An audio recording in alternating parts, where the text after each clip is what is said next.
हमने पिछले वीडियो में देखा था चैप्टर 4 क्लास 11th का ज्योग्राफी का, जिसमें हम पढ़ रहे हैं distribution of ocean and continent. हमने पहले देखा था कि वैगनर थ्योरी क्या है, कॉन्टिनेंटल ड्रिफ्ट थ्योरी को लेकर के वैगनर क्या कहते थे उनके बारे में। उन्होंने कहा था कि जो पहले जो जितना भी मास है अर्थ का वो एक जगह समाया हुआ था, जिसे पैंजिया कहते हैं। उनके चारों तरफ वाटर बॉडी है, ओशन है, जिसे पैंथेलासा कहते हैं। फिर जाके वो टूट गया, टूटने के बाद एक नॉर्थ की तरफ चला गया, एक साउथ की तरफ, एक था लॉरेसिया, एक गोंडवाना लैंड। फिर वो पार्ट पार्ट में टूटते गए, तो उस वजह से अलग अलग कॉन्टिनेंट बना। उन्होंने 5 एविडेंस भी दिया था, चाहे जो भी पिछले हमने पढ़ा था पिछले वीडियो में। और वो एविडेंस के बेसिस पे ही कोई किसी का बात तभी सुन सकता है जब कोई सबूत हम दे। तो वो 5 सबूत दिए थे, वो पिछले वाले वीडियो में आप जाकर के देखना। उसके बाद उन सब ने कहा कि चलो ठीक है, हम एविडेंस भी मान लेते हैं कॉन्टिनेंट का ऐसा हुआ, पर कौन सा फोर्स लगा, कैसे हुआ ये इतना बड़ा काम टूटने का। तो उन्होंने कहा कि 2 फोर्स काम करता है, एक था टाइडल फोर्स, एक था पोल फीलिंग फोर्स। पोल फीलिंग फोर्स मतलब अर्थ के घूमने। हम लोग जानते हैं कि अर्थ होता है टिल्टेड होता है, टिल्टेड घूमने की वजह से क्या होता है, अनबैलेंस तरीके से वो कभी हुआ होगा ऐसा, या कॉन्टिनेंट टूट गया होगा बैलेंस करने के चक्कर में। तो ये उन्होंने कहा था। फिर दूसरा फोर्स है टाइडल फोर्स। टाइडल फोर्स मतलब gravitational force of moon and sun and earth के बीच में ग्रेविटेशन के कारण भी वो कॉन्टिनेंट टूट गया होगा। फिर सबने कहा कि नहीं, तुम्हारी थ्योरी सही है, एविडेंस भी सही है, पर जो तुम फोर्स बता रहे हो वो इनफ नहीं है। फोर्स तुम्हारा मतलब कुछ जचा नहीं, कुछ और बात कहो। तो इस वजह से जो कॉन्टिनेंटल ड्रिफ्ट थ्योरी था वो वहीं पे जाके अटक गया फोर्स में। उन्होंने सिर्फ 2 फोर्स का नाम लिया था। उसके बाद इसमें बहुत सर्च हुआ, तो एक आए जो था अल्होम अर्थर अल्होम। उन्होंने कहा था कि जो कॉन्टिनेंट होता है उसमें एक और फोर्स काम करता है, जिसे बोलते हैं कन्वेक्शनल फोर्स। कन्वेक्शनल फोर्स मतलब होता है जो अंदर से लावा आ रहा है। जो हम पिछले क्लास में पढ़े थे कि अंदर में एक मैग्मा होता है। मैग्मा हमेशा एक मूव करते रहता है, तो वो इतना ह्यूज मास, बहुत ज़्यादा मास होता है, वो ह्यूज मास के कारण वो मूव करता है, तो एक फोर्स लगता है सरफेस पे। उस वजह से भी कॉन्टिनेंट टूट गया। अब जब ये थ्योरी आया कन्वेक्शनल करंट का, जो अर्थर लेकर के आए, अर्थर होल्मस लेकर के आए, उन्होंने ये थ्योरी जब आया तो पूरा हल्ला मच गया। अब पढ़ेंगे उसके बाद से इस वीडियो में कि क्या हल्ला मच गया। उन्होंने कहा कि अंदर में एक फोर्स लगता है, अब वो फोर्स पृथ्वी के सरफेस पे लगाता है। अब सरफेस में तो कॉन्टिनेंट भी आता है और ओशियन भी आता है, पर वैगनर थ्योरी में था कि ओशियन एक जगह जमा होता है और कॉन्टिनेंट प्लेन होता है, वो अलग से होता है। कॉन्टिनेंट वो उन्होंने ओशियन के फ्लोर के टूटने के बारे में कुछ नहीं कहा था। उन्होंने कहा था बस कॉन्टिनेंट टूटता है और उसके बाद टूटने की वजह से ओशियन का पानी वहाँ वहाँ चला जाता है। पर जब ये थ्योरी आया कि जो सरफेस होता है वो कन्वेक्शनल करंट के कारण मूव करता है, तो इसमें फिर बहुत सारा बात आया कि अगर ऐसा होता है तब तो ये फोर्स ओशियन फ्लोर में भी लगना चाहिए। ओशियन फ्लोर में लगेगा तो वो भी टूटेगा, पर वो प्लेन कैसे है। तो ड्रिफ्ट थ्योरी यहाँ पे कांस्टेंट हो गया। अब नया नया थ्योरी बन के आया। अब सब लोग पहले स्टडी करने लग गए कि ओशियन का क्या कहानी है, ओशियन में क्या है, वो टूटा तो पहाड़ बना, क्या हुआ अंदर में। तो इसको लेकर के हम आगे बढ़ेंगे इसमें। तो सबसे पहले है मैपिंग ऑफ ओशियन फ्लोर। सबसे पहले एक मैपिंग बनाया गया ओशियन फ्लोर का, उसने स्टडी किया गया। फिर कहा गया कि जो ओशियन सरफेस है वो प्लेन नहीं है। स्टडी करने के बाद ये पता चला वो प्लेन नहीं है, उसमें माउंटेन भी है, प्लेट्यू भी है और रीजेस भी है, मतलब माउंटेन रेंज भी है। और तो ये कहा गया सबमर्ज माउंटेन है और ट्रेंचेस भी है, बहुत अंदर तक डीप भी है। मतलब ये मान लो सरफेस से पानी तो ऊपर ऊपर में है ही, सबमर्ज माउंटेन भी है, प्लेट्यू भी है, माउंटेन रेंज है और बहुत अंदर एक ट्रेंचेस है। मतलब ट्रेंचेस का मतलब होता है 2 पार्ट, 2 फ्लोर के बीच का एक होल, तो ये ट्रेंचेस भी है। तो ट्रेंचेस, अब ये स्टडी करके मैप बनाया गया। फिर कहा गया कि इसका जो रॉक है, ओशियनिक रॉक जो है वो कॉन्टिनेंटल रॉक से बहुत नया है। अगर मान लो वो 4000 साल पुराना रॉक है, 4000 मिलियन ईयर एगो रॉक है वो कॉन्टिनेंट का, तो ये 200 साल मिलियन ईयर एगो का है, मतलब बहुत यंग है। ये सब मैप एक इकट्ठा किया गया। फिर इसके बारे में धीरे धीरे देखिए ऐसा क्यों है। फिर कहा गया जो ओशियनिक रीजेस है, ये मान लो पहाड़ है, उसके जो आसपास का पार्ट है, ये यहाँ जो रॉक है, यहाँ पे जो रॉक है, यहाँ पे रॉक है, सिमिलर कंपोजिशन है। और एज जैसे जैसे जा रहा है, एज क्या हो रहा है, बढ़ रहा है, एज इंक्रीज हो रहा है दोनों रीजस के दोनों तरफ। तो ये एक मैप तैयार किया गया। अब देखते हैं ऐसा सी फ्लोर कॉन्फ़िगरेशन। फिर इसमें कहा गया एक हम डाटा बनाते हैं कि सी में कौन कौन सा है।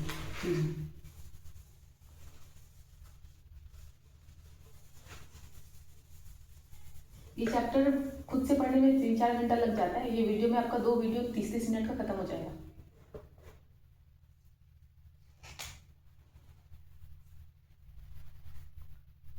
फिर कहा गया ocean floor configuration. Ocean floor configuration, इसमें कही गई बात है ये है कि जो ओशियन फ्लोर है, ओशियन का कॉन्फ़िगरेशन, पहले तो ये कहा गया एक डाटा बताया गया, मैप बताया गया क्या है। अब ओशियन फ्लोर कैसा है उसके बारे में कॉन्फ़िगरेशन कहा गया।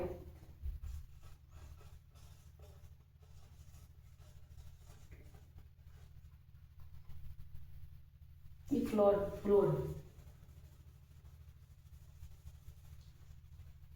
ओशियन फ्लोर नहीं दिख रहा है बोर्ड में, कोई बात नहीं, बस सुन लो ध्यान से सुनोगे, लिखा हुआ हर जगह मिल जाएगा। कॉन्टिनेंटल, देखने में अगर समझ में आता है तो लाइक भी कर सकते हो, लाइक नहीं करते हो आप लोग। कॉन्टिनेंटल मार्जिन है, डीप सी बेसिन,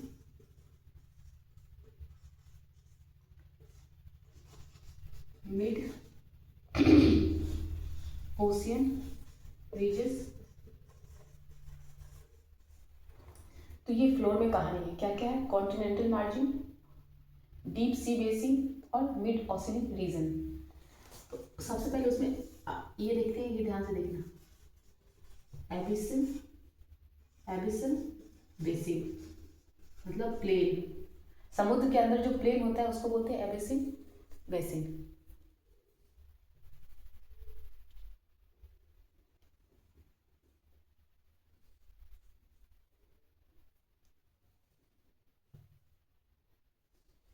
बेसिन या प्लेन बोल दो।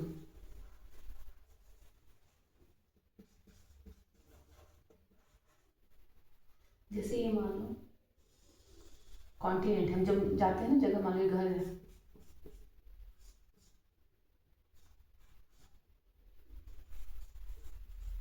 गाड़ी वाड़ी चल रहा है, रोड है,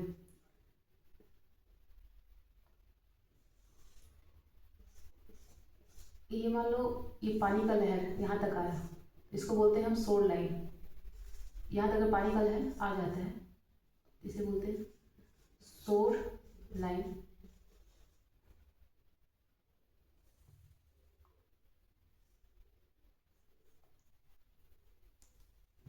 फिर थोड़ा सा जब मुड़ना शुरू होता है, ये कॉन्टिनेंट थोड़ा सा मुड़ना शुरू होता है, इसे बोलते हैं कॉन्टिनेंटल सेल्फ, कॉन्टिनेंटल सेल्फ। फिर जब एकदम से स्लोप बन जाता है तो कॉन्टिनेंटल स्लोप, कॉन्टिनेंटल स्लोप। ठीक, उसके बाद थोड़ा सा राइज होता है, थोड़ा सा राइज हुआ पार्ट, डिपॉजिट हुआ जो भी लेके गया, तो इसे बोलते हैं rise, continental rise, continental rise. और फिर ये प्लेन बन जाता है पूरा अंदर में पानी, इसे बोलते हैं अबैसिकल प्लेन, अबाइसल प्लेन। ये कॉन्फ़िगरेशन। फिर दूसरा है मिड ओशियनिक रीजेस। क्या होता है मिड ओशियनिक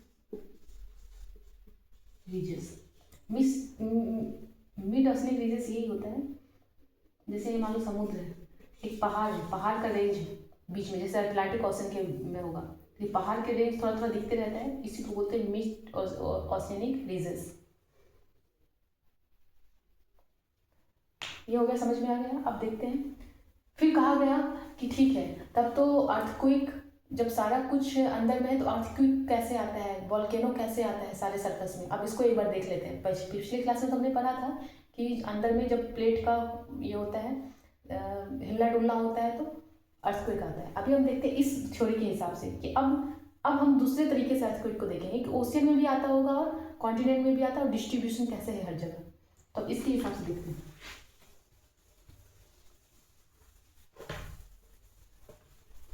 ये वाला जो थ्योरी है इस हिसाब से देखते हैं पोस्ट कॉन्टिनेंटल ड्रिफ्ट थ्योरी में। इसमें क्या है, distribution of earthquake and volcano.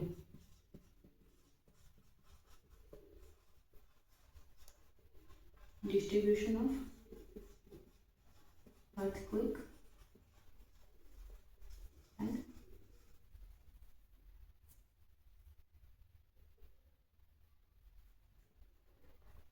volcano।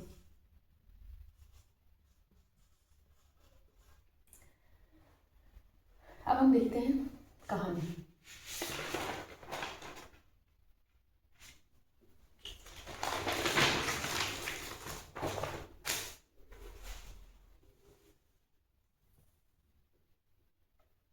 दो चीज इसमें टर्म आएगा, डीप अर्थक्वेक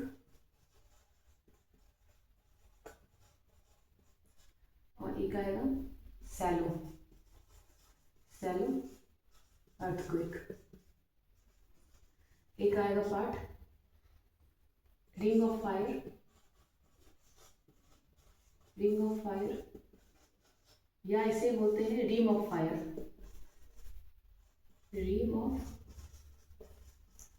फायर भी कहते हैं। ठीक,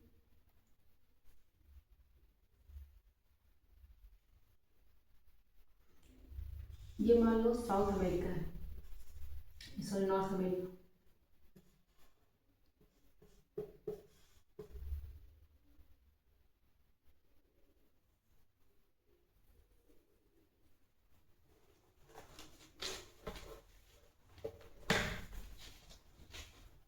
ये मान लो नॉर्थ अमेरिका है, नीचे में साउथ अमेरिका, इधर यूरोपियन कंट्री, इधर एशियन, ये और ये अटलांटिक ओशन है।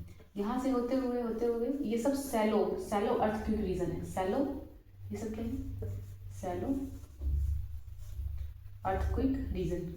ठीक, ये होते हुए पॉइंट होते हुए इधर गया है, इधर ज़्यादा सैलो नहीं, इधर डीप अर्थक्वेक रीजन है। कैसे बताते हैं, ये मान लो रसिया वाला पार्ट है जापान ओपान का, ये पैसिफिक ओशन, ये जापान ओपान का पार्ट है। एशिया वाला मैप में एक बार देखो, समझ में आ जाएगा। यहाँ जो होता है बहुत एक्टिव वोल्केनो होता है। ये क्या है, रिंग ऑफ फायर। ये क्या है, रिंग ऑफ,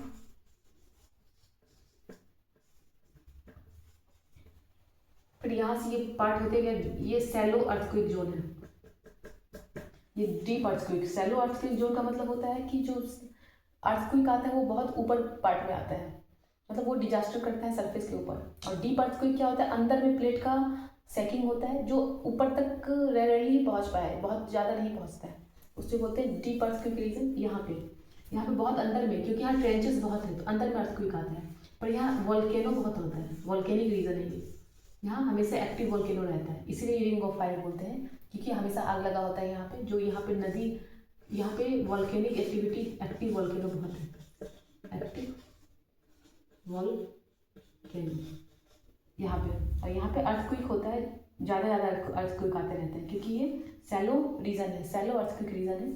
तो ये यही पार्ट है और कुछ इसमें खास नहीं। फिर यहाँ ये फैला हुआ है सैलो अर्थक्वेक रीजन, इंडिया के साइड में इधर उधर फैला हुआ है।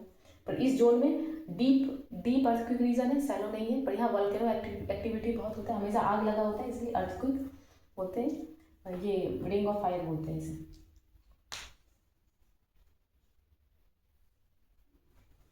अब इसको सब कहानी सुन के एक कॉन्सेप्ट आया, वो हम लिखते हैं, सारे एनसीईआरटी में दिया हुआ है।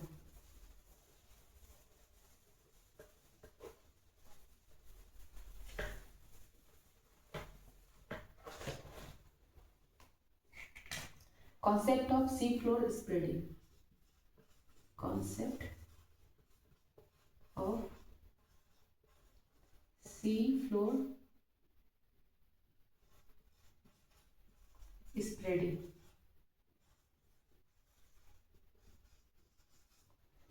इसका मतलब क्या होता है, पहला कॉन्सेप्ट क्या आया,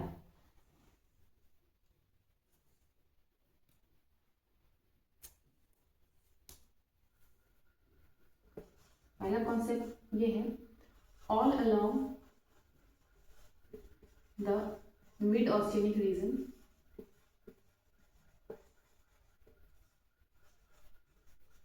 ridges volcanic eruption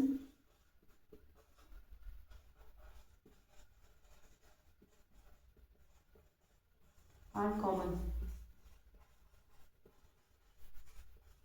mid oceanic reaction क्या कॉमन होता है, और ये क्या लाता है, bring huge amount of lava, bring huge amount of.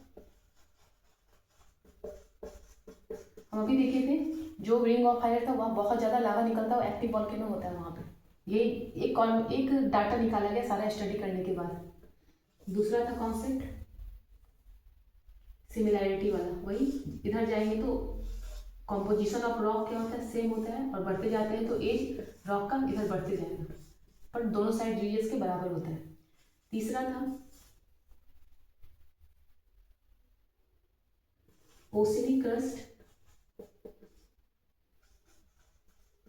Rock, उसका जो क्रस्ट का रॉक है वो यंगर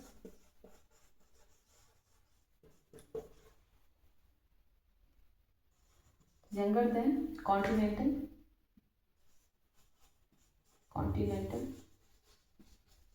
क्रस्ट। ओसिनिक क्रस्ट का रॉक क्या है, ज़्यादा यंग है, जवान है। चौथा, जैसे कि अगर मान लो ये ओसिनिक क्रस्ट जो है वो 200 मिलियन ईयर एगो का है, ये 4000 मिलियन ईयर एगो का होगा, इतना ज़्यादा फर्क पड़ता है। अब क्यों ऐसा होता है, क्योंकि वो तो सब तो ओशियन फ्लोर ही है, सरफेस ही है। अब हम देखेंगे ऐसा क्यों है, ये नया क्यों है, वो पुराना क्यों है, अभी सब समझ में आ जाएगा। ये कॉन्फ़िगरेशन निकाला गया, फिर से इस पर स्टडी होगा। पहले स्टडी किया गया कि अगर अंदर से कन्वेक्शनल करंट के कारण वो टूटता है या इधर उधर होता है कॉन्टिनेंट, तब तो ये ओशियन फ्लोर में भी होना चाहिए। फिर ओशियन फ्लोर का मैप निकाला गया, मैप निकालने के बाद स्टडी किया गया, और स्टडी करने के बाद ये सब एक डाटा तैयार किया गया, ये सब होता है। अब हम देखेंगे ये सब कैसे होता है, इसके बारे में और स्टडी किया गया, एक और थ्योरी लेके आया गया। फिर कहा गया सेडिमेंट जो है ओशियन का बहुत थिन होता है, सेडिमेंट मतलब जमा हुआ जो पार्ट होता है, सेडिमेंट वेरी थिन इसका होता है, ओशियन फ्लोर का बहुत थिन होता है, उसका बहुत मोटा होता है कॉन्टिनेंट का।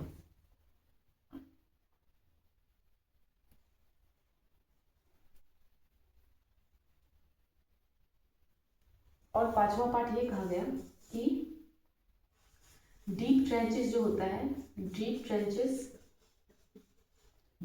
मतलब बहुत अंदर वाला, गहराई वाला पार्ट इसका ओशन का। Deep trenches have deep seated earthquake. उसका अर्थक्वेक बहुत अंदर आता है, अभी हमने देखा वो चीज, earthquake occurrence while in mid oceanic regions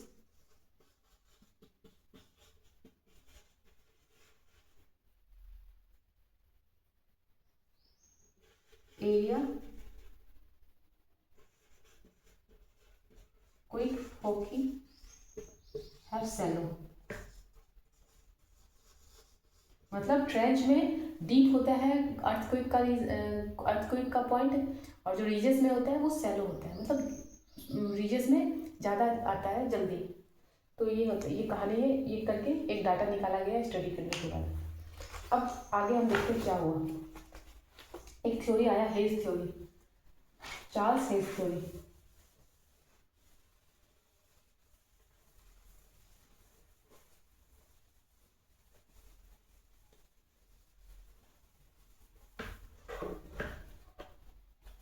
क्या नाम है,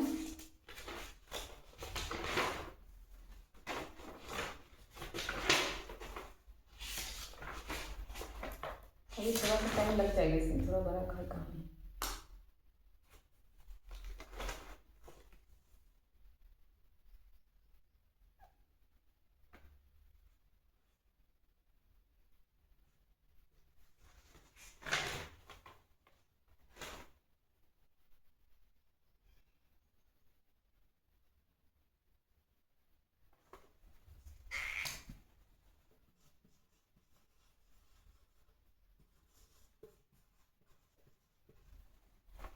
हैरी हेज, जिसे हेज थ्योरी बोलते हैं, हेज थ्योरी कब आया था?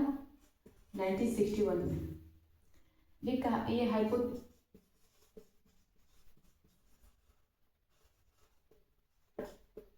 सी फ्लोर स्प्रेडिंग, अभी ये प्लेट टेक्टोनिक यहाँ से जन्म होता है, स्प्रेडिंग। उन्होंने कहा था कि ये मान लो यहाँ से वॉल्केनिक इरप्शन हुआ, वॉल्केनिक इरप्शन हुआ, ये यहाँ जमा होते गया, जमा होते होते ये क्या करते हैं, पीछे भेजता है, जमा होके क्या होता है, पीछे भेजता है, जो पार्ट जमा होता है, फिर से वॉल्केनिक इरप्शन होता है, फिर पीछे भेजता है। पर ऐसा पीछे भेजने से क्या होता है ना, ये छोटा हो जाना चाहिए, समुद्र छोटा नहीं होता है, उसका साइज सेम होता है। क्यों? क्योंकि एक ऐसा जगह आता है जहाँ पे ये अर्थक्वेक के कारण जमीन फट जाता है और ये जितना भी डिपॉजिट हुआ था वो अंदर चला जाता है। इस वजह से ये कांस्टेंट रहता है, निकलते रहता है, अंदर जाते रहता है, निकलते रहता है, अंदर जाते रहता है। ये किसने कहा था? Hess theory. ये sea floor spreading, sea floor spreading, इस कहानी को क्या बोलते हैं? स्प्रेड हो रहा है। सी फ्लोर क्या हो रहा है? सी फ्लोर स्प्रेडिंग। ये हेज ने कहा था कि क्या होता है, ये इरप्शन होता है, इरप्शन के बाद जो मटेरियल होता है वो अंदर चला जाता है, फिर से न्यू मटेरियल सरफेस पे आता है, इसीलिए हमेशा वो थीन बना रहता है और ना ही छोटा होता है समुद्र। अगर ऐसा डिपॉजिट हो गया क्या होता है, एक बार समुद्र का खत्म हो जाता है, पर ऐसा नहीं होता है क्योंकि वो फट के फिर अंदर जाते रहता है, फिर से वो कन्वेक्शनल करंट बन जाता है, फिर से वो मेल्ट होकर के फिर से उस पर बाहर आ जाता है। तो ये एक साइकिल चलते रहता है। क्या चलते रहता है? साइकिल। और हमारा समुद्र क्या रहता है? कांस्टेंट रहता है, उसका फ्लोर कांस्टेंट रहता है। तो ये था हेज थ्योरी। अब देखते हैं प्लेट टेक्टोनिक, इसी के साथ ये खत्म होता है। तो ये स्प्रेडिंग और ये सिंकिंग, अलग समुद्र का सिंकिंग छोटा नहीं होता है क्योंकि वो पार्ट अंदर जाते रहता है, वो टूटता है बनता है, टूटता है बनता है। एकदम ध्यान रखना ये चीज़ को। ये होता है hedge theory, Harry hedge theory 1961 में चल रहा था।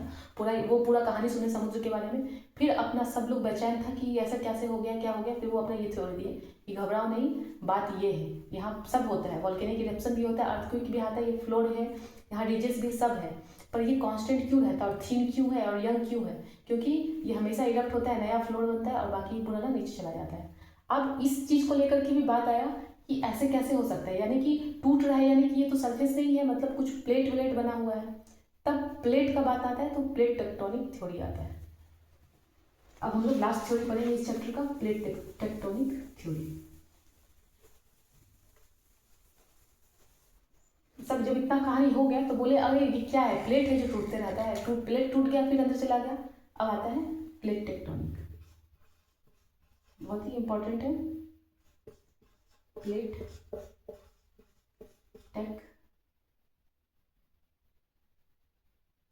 टेक्टोनिक एक ही साथ होगा, स्पेलिंग देख लेना। Plate tectonic theory.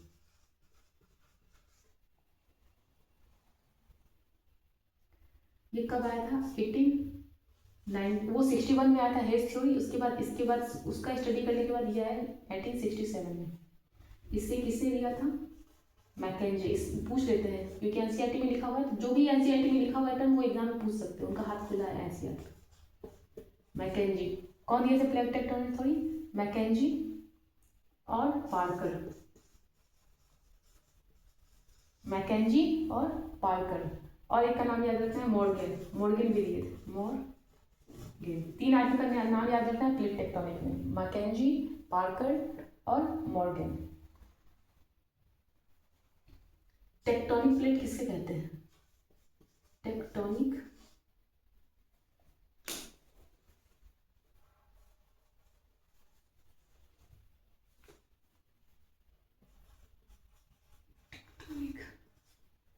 Tectonic plate होता है लिथोस्फेरिक प्लेट। लिथोस्फेरिक हमने पिछले पढ़ा, अभी हम फिर से देखेंगे।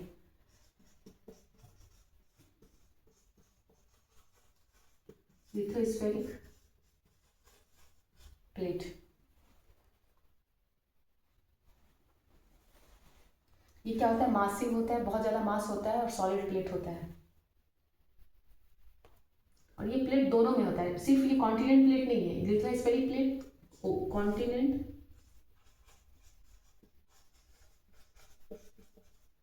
प्लस ओशियन दोनों में शामिल है टेक्टोनिक प्लेट।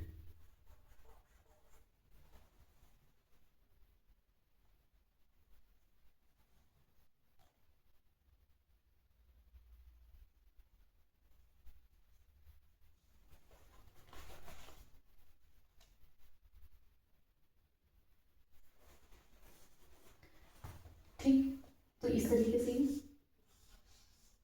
प्लेट बना हुआ है। इसके नीचे में एस्थेनोस्फीयर, ये क्या है, एस्थेनोस्फीयर। ये जो पार्ट है इसमें क्या आ जाता है, earth crust plus upper mantle, upper mantle.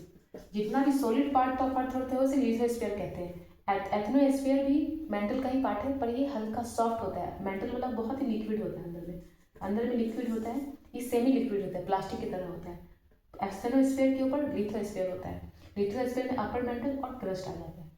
ये था कहानी। और ये प्लेट से बना होता है, बहुत सारा प्लेट ऐसे होते हैं, एक दूसरे की प्लेट होते हैं, बगल में भी प्लेट होते हैं। और ये प्लेट हमेशा क्या करते रहता है, ऐसे ऐसे मूव करते रहेगा, एक दूसरे के ऊपर चढ़ेगा, नहीं तो ऐसे ऐसे ऊपर नीचे मूव करते रहता है। ठीक,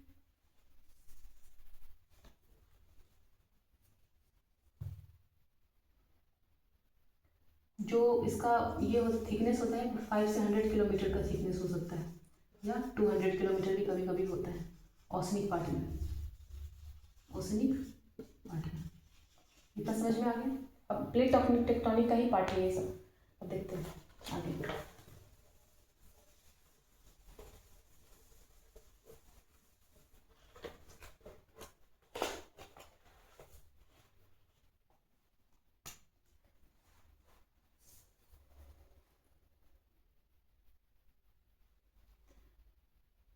प्लेट दो तरीके का होता है,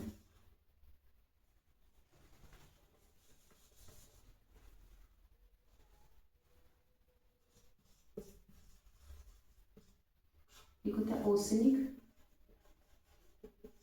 और एक कॉन्टिनेंट, कॉन्टिनेंट।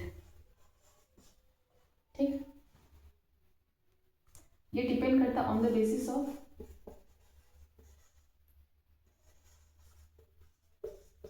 पोर्शन। मतलब कोई प्लेट है, ठीक, मान लीजिए प्लेट है, इसमें ओशियन भी हो सकता है और कॉन्टिनेंट भी हो सकता है, ओशियन भी हो सकता है और कॉन्टिनेंट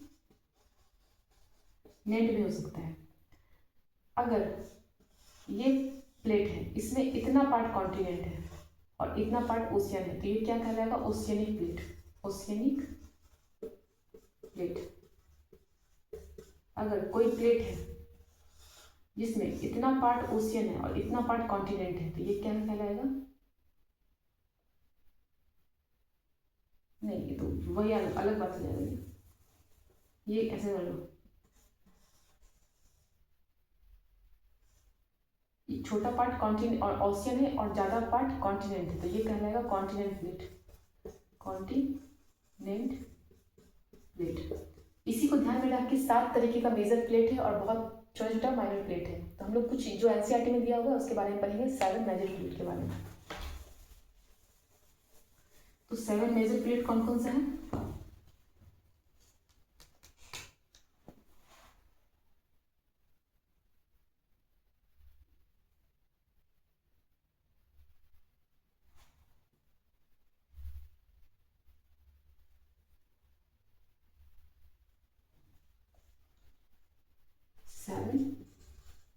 मेजर प्लेट,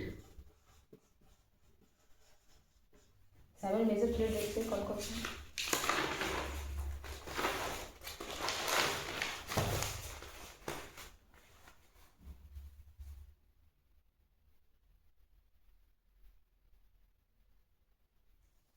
पहला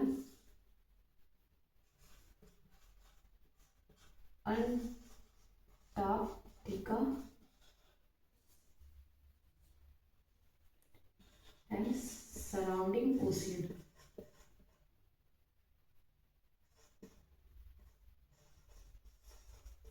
सराउंडिंग ओशियन। अंटार्कटिका नीचे में है, मैप रखना सामने में, और उसके आसपास का जितना भी ओशियन है वो एक प्लेट में शामिल हो गया। फिर है दूसरा नॉर्थ अमेरिकन। नॉर्थ अमेरिका के साइड में थोड़ा बहुत ओशियन भी उसमें आ जाएगा, कम ओशियन भी आ जाएगा, और नॉर्थ अमेरिकन प्लेट, क्योंकि इसमें ज़्यादा कॉन्टिनेंट होगा इसलिए उसका नाम है नॉर्थ अमेरिकन प्लेट, और थोड़ा सा ओशियन भी होगा, सब आसपास का ओशियन आ जाएगा। तीसरा साउथ अमेरिकन। नॉर्थ अमेरिका और साउथ अलग अलग प्लेट है, याद रखना। साउथ अमेरिकन उसके पास भी ओशियन होगा, वो आ जाएगा। चौथा है पैसिफिक प्लेट, ये ओशनिक प्लेट है। पैसिफिक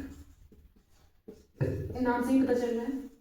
पैसिफिक प्लेट में सिर्फ ओशियन ही नहीं होगा, आसपास का थोड़ा बहुत लैंड भी आ जाएगा, कॉन्टिनेंट भी आ जाएगा। ज़्यादा मात्रा क्या होगा, ओशियन प्लेट का होगा।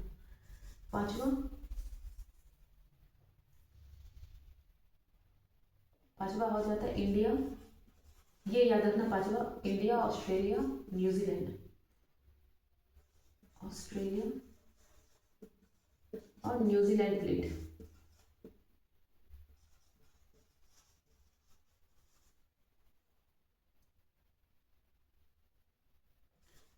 सिक्स्थ हो जाएगा Africa. Africa with eastern Atlantic floor. Africa के साथ अटलांटिक ओशन भी थोड़ा सा ले लेना। फिर सातवां हो जाएगा यूरेशियन। यूरेशिया, उसमें भी ओशियन साथ में आ जाएगा आसपास का। तो ये 7 major plate, Antarctica, North America, South America, Pacific, India, Australia, New Zealand, Africa और यूरेशिया। ये 7 मेजर हो गया। और माइनर एग्जाम में मेजर तो सबको पता होता है, माइनर पूछते हैं। ये थोड़ा लंबा वीडियो बन जाएगा तो थोड़ा पेशेंस लगा के सुनना। 30 मिनट से पार हो गया है। मैं कोशिश करी थी 1 घंटा में करने का, पर क्या कर सकते, बहुत सारी बातें हैं इसमें, और जल्दी जल्दी बोल के निकल जाना भी सही नहीं होता है जब तक समझ में ना आए। तो स्पीड करके देख लेना जहाँ मैं स्लो हूँ वहाँ पे। माइनर प्लेट, माइनर प्लेट में कौन कौन सा है। पहला कोकस, कहाँ पे है मैं वो बताऊंगी, पहले ये देखो कोकस प्लेट है जो इंपॉर्टेंट, बहुत वैसे तो बहुत सारा है पर इंपॉर्टेंट देखते हैं। कोकस, नाजिया, नाजिका, नाजिका प्लेट। तीसरा है अरेबियन,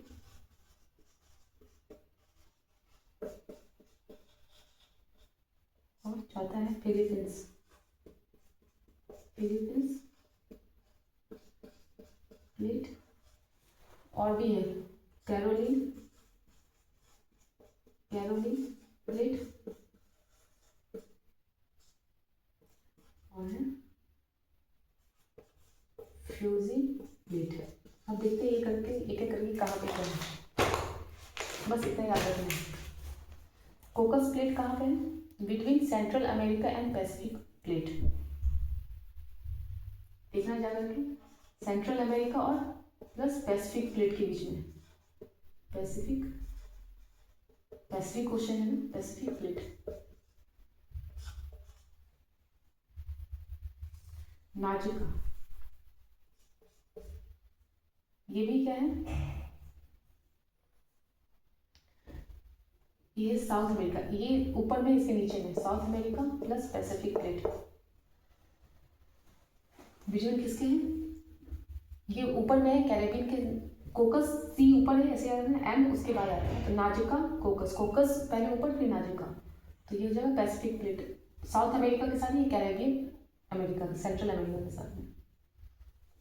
दूसरा है एरेबियन, एरेबियन प्लेट पता ही होगा, सऊदी अरब मैक्सिमम किसमें है, Saudi Arabian plate. Philippines,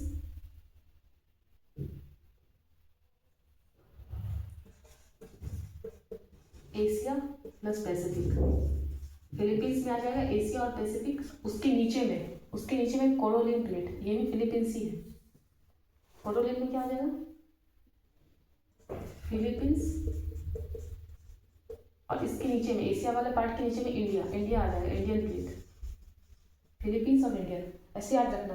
Philippines में क्या आ जाएगा, ऊपर वाला पार्ट, और कोरोलिन में फिलीपींस ही आएगा पर इंडिया वाला पार्ट उसके नीचे वाला, और फ्यूजी में आ जाएगा नॉर्थ ईस्ट ऑस्ट्रेलिया,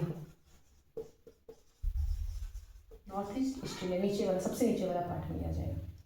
तो ये था minor plate.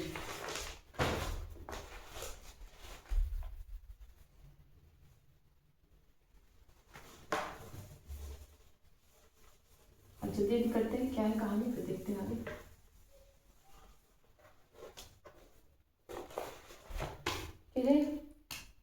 Constantly moving through out history, और जी जितना भी प्लेट है वो घूमते रहता है, घूमते रहता है।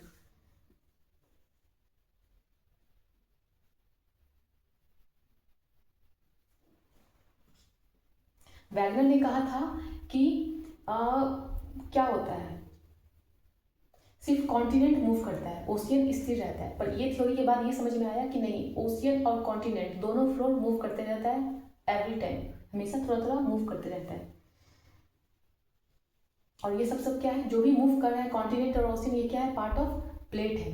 सबसे पहली बात, जितना भी अर्थ के ऊपर सरफेस वो कॉन्स्टेंटली हमेशा मूव करते रहता है। सिर्फ कॉन्टिनेंट नहीं मूव करता है, ओशियन भी मूव करते रहता है, ओशियन फ्लोर। और जो ओशियन फ्लोर और कॉन्टिनेंट फ्लोर है वो क्या है, ओशियन फ्लोर और कॉन्टिनेंट फ्लोर किससे मिलके बना हुआ है, प्लेट से। और ये प्लेट हमेशा मूव करते रहता है।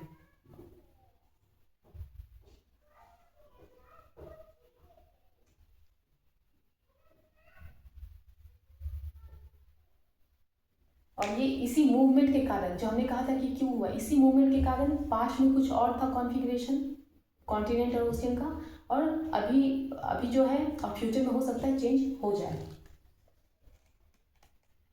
और पेंजिया जो हम लोग पढ़े वैगनर का थ्योरी था, वो इसी का रिजल्ट है। वो रिजल्ट अभी क्या हुआ है, मूव कर करके अभी एक साथ आ गया था, फिर वो धीरे धीरे मूव करके चला गया।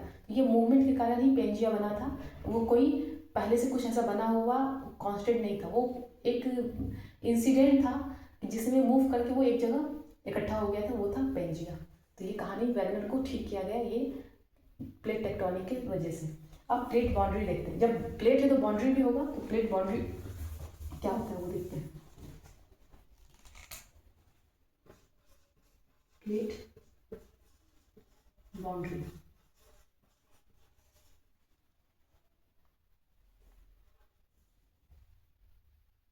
तीन तरीके का होता है, डाइवर्जेंट,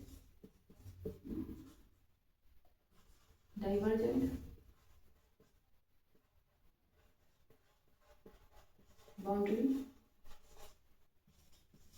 कन्वर्जेंट,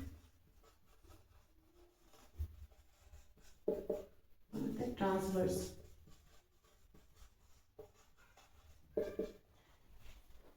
डाइवर्जेंट मतलब होता है, ये था बाउंड्री, ये प्लेट क्या हुआ, चला गया, मूव हो गया, अंदर से कुछ पार्ट आया, नया कॉन्टिनेंट बन जाता है। क्या बन जाता है, ये इधर चला गया, ये इधर चला गया, एक नया कॉन्टिनेंट बन जाता है डाइवर्जेंट में। जैसे हिमालय बन गया था, दो टकराया और हिमालय बन गया, तो एक नया कॉन्टिनेंट बन जाता है डाइवर्जेंट में। कन्वर्जेंट में क्या होता है, ये प्लेट था, दोनों बहुत बहुत ज़्यादा कंप्रेस हो गया, कन्वर्जेंट हो गया और सब कुछ पार्ट नीचे चला गया। जब कुछ पार्ट नीचे चला गया और ये इसके ऊपर आ गया, तो ये होता है डाइवर्जेंट, जिसके कारण समुद्र का जो सामान था, मतलब समुद्र से वॉल्केनिक होकर जो मटेरियल आ रहा था वो नीचे जा रहा था और कांस्टेंट उसका साइज था, ये होता है डाइवर्जेंट बाउंड्री। और एक होता है ट्रांसवर्स। ये पहले इसे कन्वर्जेंट तीन तरीके का होता है, किसी किसी के बीच में हो सकता है, कॉन्टिनेंट और कॉन्टिनेंट के बीच में हो सकता है, कॉन्टिनेंट और ओशियन फ्लोर के बीच में हो सकता है, और ओशियन ओशियन प्लेट के बीच में हो सकता है। ये वाला कन्वर्जेंट तीन तरीके से हो सकता है।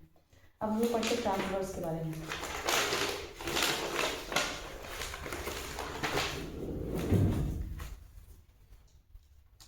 ट्रांसफॉर्म बाउंड्री बोलते हैं, सॉरी ट्रांसवर्स नहीं, ट्रांसफॉर्म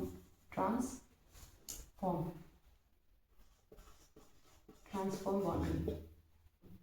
इसमें क्या होता है, ना ही अंदर जाता है, ना ही लॉस होता है। यहाँ क्या हो गया, लॉस हो गया जमीन का, यहाँ क्या हुआ, गेन हुआ। यहाँ पर मटेरियल का ना ही गेन होता है ना ही लॉस होता है, वो सिंपली ये चीज है। ये प्लेट है, ये इधर ऊपर मूव करता है, ये ऊपर स्लाइड करता है। इसमें क्या होता है, डायरेक्ट स्लाइड करता है।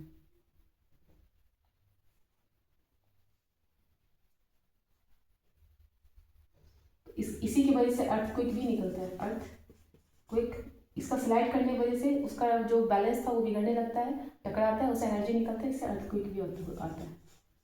अर्थक्वेक तो ये होता है ट्रांसफॉर्म बाउंड्री फॉल्ट। यहाँ एक फॉल्ट बन जाता है, ये करने से क्या होता है, ये हमेशा फॉल्ट के बीच में होगा। ये जब भी ट्रांसफॉर्म होगा तो फॉल्ट आता है, फॉल्ट के आसपास होता है ये ट्रांसफॉर्म वाला का। अब रेट ऑफ मूवमेंट, किस रेट से मूव कर रहा है ये देखते हैं।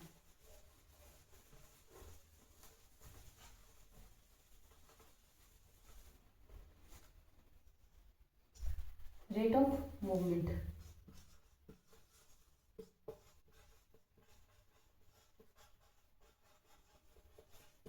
इसका जो रेट है वो मैग्नेटिक फील्ड से पता चलता है। किससे पता चलता है, रिवर्स मैग्नेटिक फील्ड, नॉर्मल और reverse magnetic field. Reverse magnetic field से इसका साइंटिस्ट पता लगाते हैं कि इसका ये जो रेट है मूवमेंट का वो कैसे चेंज हो रहा है, कैसे, क्योंकि मैग्नेटिक फील्ड मटेरियल के हिसाब से चेंज होता है। जैसे जैसे ज़्यादा मटेरियल जहाँ जाएगा वहाँ ज़्यादा मैग्नेटिक फील्ड होगा, और कम मटेरियल तो वहाँ कम मैग्नेटिक फील्ड। इससे ये अंदाजा लगाते हैं कि रेट किस तरीके से बदल रहा है। तो जो रेट है वो आर्कटिक रीजन में जो रेट था, आर्कटिक रीजन में ऊपर वाले पार्ट में वो है less than 2.5 centimetre per year. और साउथ में जो है, साउथ अफ्रीका बोल सकते हैं, इस तरीके वाला जगह पे साउथ में जो है कॉन्टिनेंट के, वहाँ 15 सेंटीमीटर, वहाँ ज़्यादा है पर ईयर, वो जहाँ ज़्यादा मूवमेंट हो रहा है। ईस्ट पैसिफिक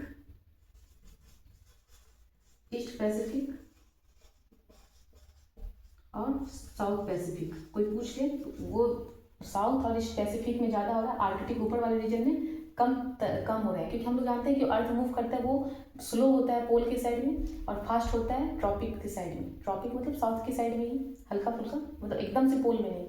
तो वो इस तरीके से 15 सेंटीमीटर पर ईयर हो रहा है, ये 2.5 सेंटीमीटर हो रहा है पोल के पास में, ऐसे याद रखना।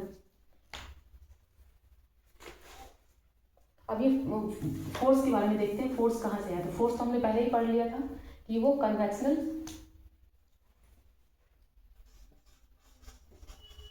कन्वेक्शन करंट के कारण फोर्स आता है सरफेस का। ये सरफेस है, यहाँ कन्वेक्शन करंट के कारण फोर्स आता है, ये तो हमने पहले ही देखा था जो अर्थक कहे थे। अब नेक्स्ट देखते हैं कि ये फोर्स क्यों आता है। तो दो चीज के कारण आता है, एक आता है रेडियो एक्टिव डीके और दूसरा है residual heat.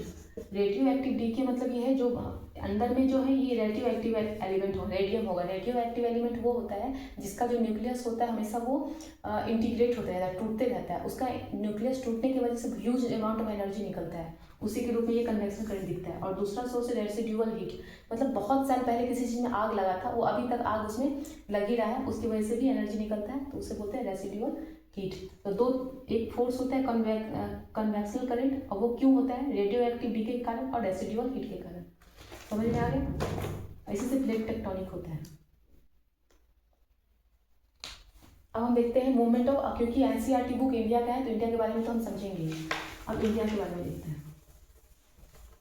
Last topic, movement of Indian plate.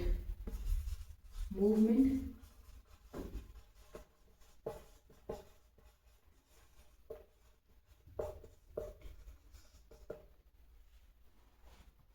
ये ऑस्ट्रेलियन प्लेट का पार्ट है, ऑस्ट्रेलियन न्यूजीलैंड अमेरिकन प्लेट का पार्ट है। ये हमने देखा था बहुत साल पहले इंडिया आइसलैंड हुआ करता था, आइसलैंड हुआ करता था, और ये 50 डिग्री साउथ में हुआ करता था, 50 डिग्री साउथ में।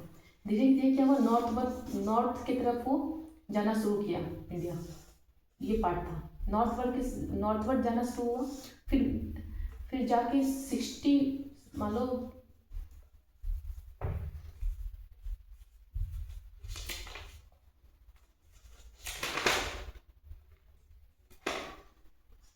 250 मिलियन ईयर एगो ऐसा था। फिर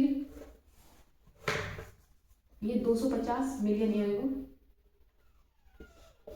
ऐसा था। 70 मिलियन ईयर एगो क्या हुआ, ये जाना शुरू किया।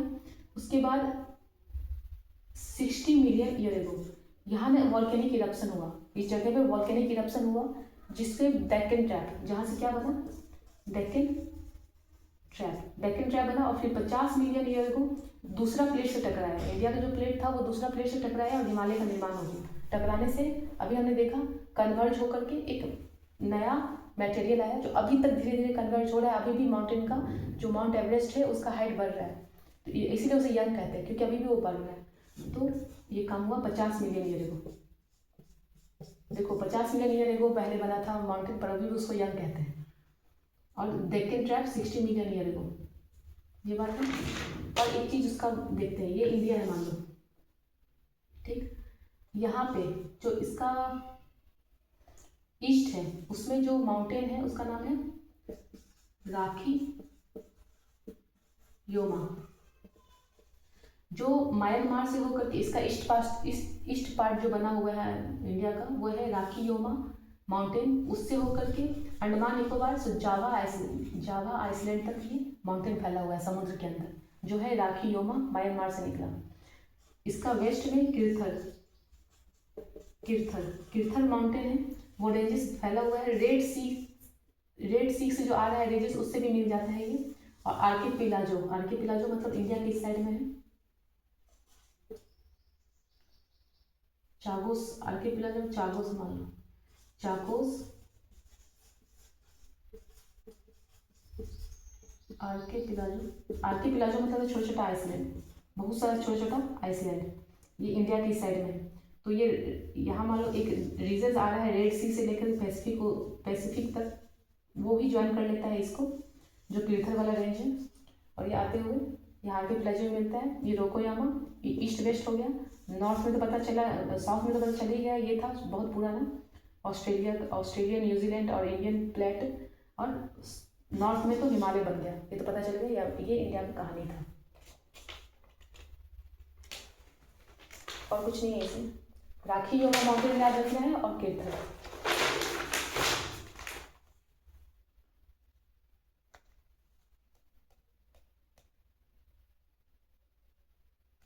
और टैथिस सी एक पार्ट दिया हुआ है, मतलब ये मान लो पेनिनसुलर इंडिया है, ये यूरेशियन प्लेट है, इसके बीच जो पहले था ये था सी था, जिसका नाम था टैथिस सी।